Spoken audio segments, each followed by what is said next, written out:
اعوذ باللہ من الشیطان الرجیم، بسم اللہ الرحمن الرحیم۔ السلام علیکم ناظرین، آج میں حاضر ہوں ایک نئے وظیفے کے ساتھ۔ امید ہے آپ اللہ کے فضل سے سب ٹھیک ٹھاک ہوں گے۔ آج جمعرات کا دن کا اولاد کے لیے بہت ہی مجرب وظیفہ لے کر حاضر ہوئی ہوں۔ اگر آپ وظائف کر کے تھک چکے ہیں تو میرے کہنے پر ایک دفعہ انشاءاللہ اس وظیفے کو کر کے دیکھ لیں۔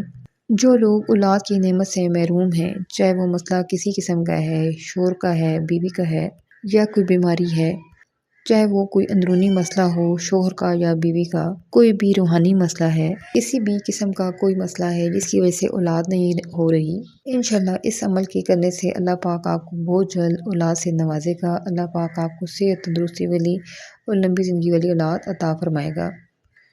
یہ عمل بہت ہی آسان اور آزمودہ ہے۔ اللہ پاک کی صورت ہے سورۃ کوثر، اس کا بہت پاورفل وظیفہ ہے۔ یہ وظیفہ آپ نے 3 دن کرنا ہے۔ یہ وظیفہ جمعرات والے دن سٹارٹ کرنا ہے اور 3 دن پڑھنا ہے، جمعرات، جمعہ، ہفتہ۔ 3 دن آپ نے لگاتار یہ عمل کرنا ہے۔ 3 دن کے اندر انشاءاللہ آپ کی دعا بھی پوری ہوگی اور آپ کو خوشخبری بھی ملے گی۔ اگر یہ 3 دن نہیں ہوتا، آپ اگلے 3 دن دوبارہ یہ عمل کریں۔ اگلے دن جب جمعرات آئے گی پھر آپ جمعرات، جمعہ اور ہفتہ کو یہ عمل دوبارہ کر لیں۔ اس دعا کے اثر سے، اس وظیفے کے اثر سے آپ کے بھی جو بھی اندرونی اور بیرونی مسائل ہیں وہ بھی ختم ہو جائیں گے۔ اگر کوئی رکاوٹ ہے، بندش ہے، وہ بھی ختم ہوگی، اور اگر کوئی جسمانی بیماری ہے تو وہ بھی انشاءاللہ ضرور دور ہو جائے گی۔ اس وظیفہ کو آپ نے روزانہ 3 دن فجر اور عشاء دونوں کی نماز کے بعد پڑھنا ہے۔ بس مکمل بھروسے، یقین اور اعتماد کے ساتھ اس وظیفے کو کرنا ہے کہ دعاؤں کو پورا کرنے والا اللہ تعالیٰ ہے۔ بے شک اللہ تعالیٰ فرماتا ہے میں جسے چاہوں اولاد دوں اور جسے چاہوں نہ دوں، لیکن اللہ پاک اس کے ساتھ یہ بھی فرماتا ہے مجھ سے دعا کرو، میں دعاؤں کو قبول کرنے والا ہوں۔ اللہ پاک قادر ہے کہ وہ آپ کی تقدیر بدل دے، اور دعا سے تقدیر بدل جایا کرتی ہے۔ تو جب بھی دعا مانگیں پورے یقین کے ساتھ مانگیں، شک و شبہ کے ساتھ نہ مانگیں کہ آپ کی دعا پوری نہیں ہوگی۔ کوئی دعائیں ایسی ہوتی ہیں جو دیر سے پوری ہوتی ہیں، کوئی دعائیں ایسی ہوتی ہیں جو جلد پوری ہو جاتی ہیں، لیکن پوری ضرور ہوتی ہیں، اور کچھ اس دنیا میں نہ ہوئے تو اللہ پاک اس کا اجر آخرت کے لیے رکھ دیتے ہیں۔ لیکن ہمیں اپنی کوشش پوری کرنی چاہیے کہ ہم دعا کریں۔ یہ وظیفہ مرد عورت دونوں کر سکتے ہیں، لازمی نہیں ہے کہ مرد کرے اور بیوی کرے، جو ہے وہ کر سکتے ہیں، کیونکہ اولاد تو دونوں کی ہے تو آپ دونوں کر سکتے ہیں، اور اگر ایک کرے تب بھی بہتر ہے، اگر دونوں کرتے ہیں تو تب بھی بہت اچھا ہے۔ بس صرف یہ ذہن میں رکھیں کہ وظیفہ کرتے ہوئے یقین کامل کا ہونا بہت ضروری ہے۔ جس نے یہ عمل یقین کے ساتھ کیا ہے اس کی بڑی سے بڑی حاجت بھی پوری ہو گئی ہے۔ ہر کسی کو جس کی اولاد کی خواہش ہوتی ہے اس نے وظیفے تو بہت کیے ہوتے ہیں، دعائیں بھی مانگی ہوتی ہیں، اور مختلف وظیفے کر کر کے وہ تھک چکے ہوتے ہیں۔ وہ کہتے ہیں شاید اللہ کے ہاں ہماری قبولیت نہیں ہے۔ ایسا نہیں سوچنا چاہیے، قبولیت کا کوئی ٹائم بھی ہو سکتا ہے، اور کوئی دعا کسی کی ہوئی دعا پوری ہو سکتی ہے۔ کسی بھی وظیفے میں کبھی بھی اثر ان کے لیے ہو سکتا ہے۔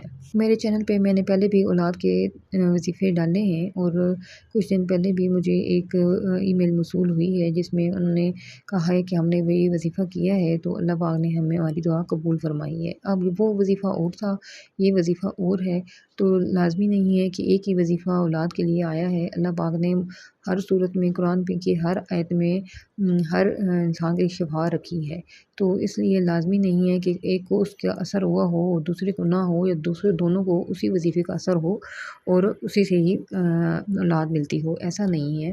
ہر کسی کی دعا کا اثر علیحدہ ہے، ہر کسی کے وظیفے کا اثر علیحدہ ہے۔ بس کوئی ایسے لوگ ہیں جنہیں اللہ پاک فوراً اولاد کی نعمت سے نواز دیتے ہیں، کچھ ایسے ہیں جنہیں تاخیر سے دی جاتی ہے۔ اگر ان کا حصہ اوپر سے لکھا ہوا ہے تو اللہ پاک انہیں ضرور عطا فرماتے ہیں۔ کوئی دعا کے زور سے اللہ پاک سے اپنی دعا قبول کروا لیتے ہیں، اور میرا پاک رب اس کو قبول کر لیتا ہے۔ تو بس یہی ذہن میں رکھیں کہ دعا کے اثر سے کچھ بھی ہو سکتا ہے، دعا سے تقدیر بدل سکتی ہے، دعا سے ہر ناممکن ممکن ہو سکتا ہے، اور میرے رب کے ہاں کوئی چیز ناممکن نہیں ہے۔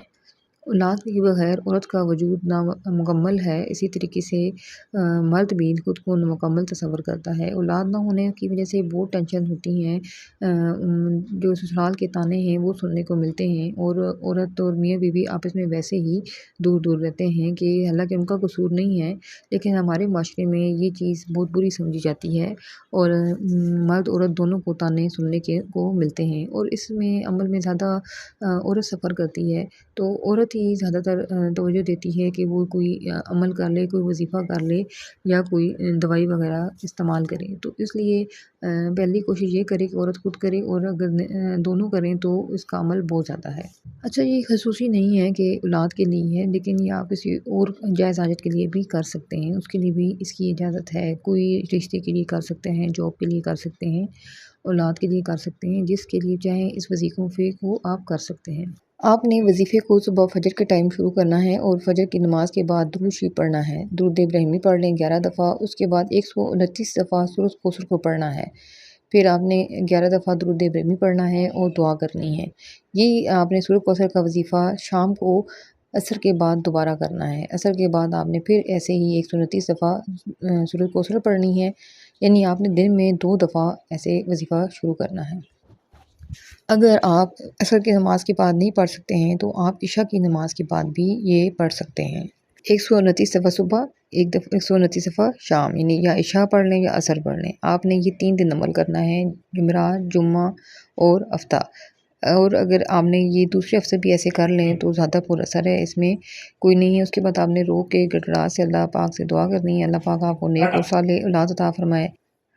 سورۃ الکوثر پڑھنے کے بعد اس کو پانی پہ دم کر لیں، اور وہ پانی دم کیا ہوا پانی دونوں میاں بیوی پی لیں اور دعا مانگیں۔ اللہ پاک سے رو کر گڑگڑا کر دعا مانگیں، اللہ پاک آپ کو صحت مند لمبی زندگی والی اولاد عطا فرمائے۔